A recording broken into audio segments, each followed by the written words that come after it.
बिस्मिल्लाहिर्रहमानिर्रहीम। अस्सलाम वालेकुम। मेरा नाम डॉक्टर अब्दुल रशीद ख़ान है। मैं प्रैक्टिसिंग प्रोफेसर ऑफ कार्डियोलॉजी हूँ। आज का मौजू इस लिहाज से बहुत इम्पोर्टेंट है कि लास्ट टाइम हमने जिक्र किया था रोमेटिक हार्ट डिजीज़ का। रोमेटिक हार्ट डिजीज़ वो डिजीज़ है जिसके अंदर अगर सही ट्रीटमेंट ना किया जाए तो दिल के जो वेल्व हैं उनको नुकसान पहुँचता है। और आज हम उसी सिलसिले की दूसरी कड़ी में हम ये बताएंगे कि अगर दिल के वेल्व को ट्रीट नहीं किया गया और मरीज़ को कोई बुखार नज़ला होता है तो वो दिल के वेल्व के ऊपर किस किस्म का असरअंदाज हो सकता है। आज का मौजूद जो है वो इन्फेक्टिव एंडोकार्डाइटिस है, यानी कि दिल की अंदरूनी झिल्ली को या अंदरूनी हिस्से में इन्फेक्शन का होना। ये उन तमाम अमराज में हो सकता है जिसमें दिल के वेल्व ख़राब हैं या दिल के ऊपर पैदाइशी नक्स है। हम बता सकते हैं कि कौन कौन से ऐसे अमराज हैं जिसके अंदर इन्फेक्टिव एंडोकार्डाइटिस होता है, यानी कि अगर किसी को ये मर्ज मौजूद है दिल के अमराज का तो उनको ये इन्फेक्शन होने के चांसेस ज़्यादा होते हैं। इस मौजू को डिस्कस करने से पहले मेरी आपसे दरख्वास्त है कि अगर आपने मेरा चैनल हार्ट हेल्थ को अभी तक सब्सक्राइब नहीं किया है तो सब्सक्राइब कीजिए, शेयर कीजिए, लाइक कीजिए और बेल आइकन को दबाना ना भूलिए ताकि आइंदा आने वाले जो भी मेरे वीडियोस हैं उनकी नोटिफिकेशन आपको मिल सके। जैसा कि मैंने शुरू में आपको बताया कि इन्फेक्टिव एंडोकार्डाइटिस का मतलब दिल की अंदरूनी झिल्ली वेल्व के में इन्फेक्शन होने को है। आमतौर पे ये उन मरीजों को होता है जिनके दिल के वेल्व खराब हो या उनको कोई पैदाइशी नक्स हो। ये इन्फेक्शन दो मेजर इन्फेक्शन या बैक्टीरिया की वजह से होता है जिससे हम स्टेफिलोकोकस या स्टेफिलोकोकल कहते हैं, लेकिन इसके अलावा फंगस और दूसरे भी जरासीम जो है वो इसको इन्फेक्शन करने के मौजूद हो सकते हैं। इन्फेक्टिव एंडोकार्डाइटिस आमतौर पर जिस्म में किसी भी जगह पे कोई इन्फेक्शन हो और उसको सही ट्रीट न किया जाए तो ये ब्लड स्ट्रीम की वजह से जो इन्फेक्शन है वो दिल के ऑलरेडी ख़राब वेल्व या दिल की जो पैदाइशी बनावट में नक्स होता है उस पर जाके हमला करते हैं और वहाँ पे जाके जरासीम जमा हो जाते हैं। 80% जो जरासीम स्टेफिलोकोकल और स्टेफोला जैसे मैंने बताया, लेकिन फंगस और दूसरे भी बैक्टीरिया जो हैं वो उसको असरअंदाज हो सकते हैं। आमतौर पर वो लोग जो कि माइनर या मेजर सर्जरी करवाते हैं, स्पेशली जो अगर दांतों में सर्जरी करवाते हैं और दांतों में इन्फेक्शन ऑलरेडी मौजूद हो, सही ट्रीटमेंट ना किया जाए तो ये भी इस वहाँ की जरासीम जो है वो दिल के वेल्व पे असरअंदाज होते हैं। याद रखिएगा, कॉमन कोल्ड या फीवर जो है वो आमतौर इन्फेक्टिव एंडोकार्डाइटिस नहीं करता, लेकिन इसी किस्म की अगर गले में सोजिश ज़्यादा रह रही है और इन्फेक्शन बैक्टीरियल स्टेफ या स्टेप्टोकोकल इन्फेक्शन में से हो रहा है तो और सही वक्त पर ट्रीट ना किया जाए तो चांसेस ये हैं कि इन्फेक्टिव एंडोकार्डाइटिस कर सकते हैं। जिस तरीके से किसी भी इन्फेक्शन की अलामत होती हैं ऐसी ही अलामत इन्फेक्टिव एंडोकार्डाइटिस में भी होती है। मतलब ये है कि बुखार होगा, सर्दी लग सकती है, पेट में दर्द हो सकता है, जिससे में टांगों में कहीं सूजन भी हो सकती है, मुसलसल खांसी भी हो सकती है और जिस्म में पूरा दर्द कर सकता है। मरीज आमतौर ये कहेगा कि मुझे बहुत ज़्यादा सर्दी लग रही है। ये उन तमाम इन्फेक्शन की अलामत है जो इसमें भी होती हैं। आमतौर पे ये सोचा जाता है कि अगर किसी का इन्फेक्टिव एंडोकार्डाइटिस है तो उसको डायग्नोज कैसे किया जाए। इसमें सबसे बड़ी बात जो रोल होता है वो हिस्ट्री का होता है। आमतौर पे मरीज के लवाकिन ये बताते हैं कि उनके मरीज को पुराना दिल के वेल्व का मसला है या पैदाइशी नक्स कोई मौजूद है।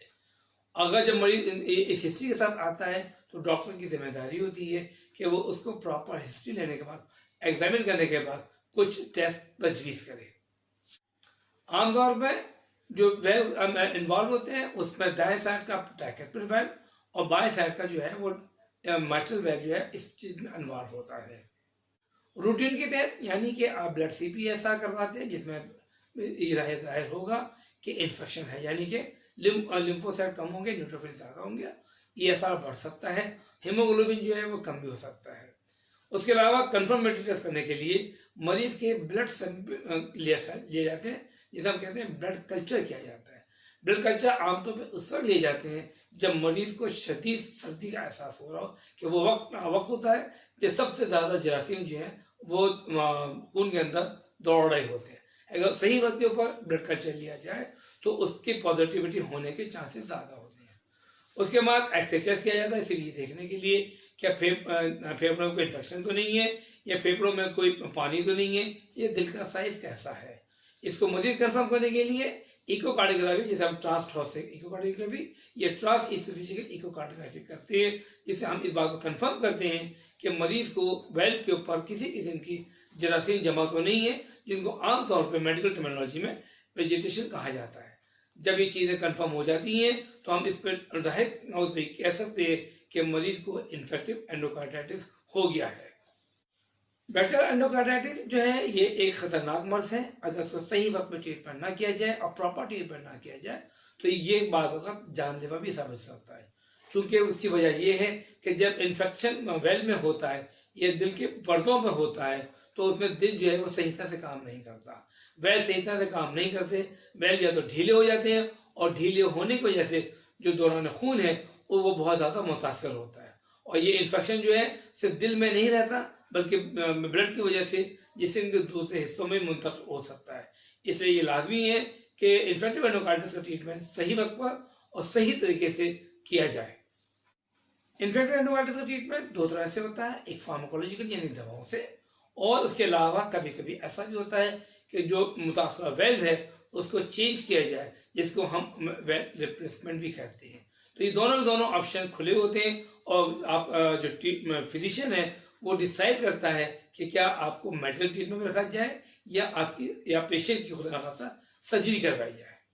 आमतौर पर अगर सही वक्त पर ट्रीटमेंट और सही एंटीबायोटिक दी जाए तो ये जो डिजीज है वो मेडिकली ट्रीट हो सकती है और हो जाती है।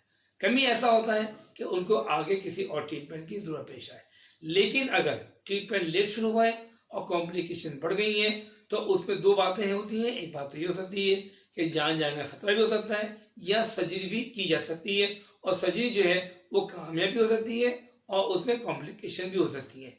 इसलिए बराह मेहरबानी अगर किसी को इन्फेक्टिव एंडोकार्डाइटिस हो गया है तो उसका डॉक्टरों को दिखा के जितना जल्द ट्रीटमेंट किया जाए उतना उसके लिए फायदेमंद साबित होगा।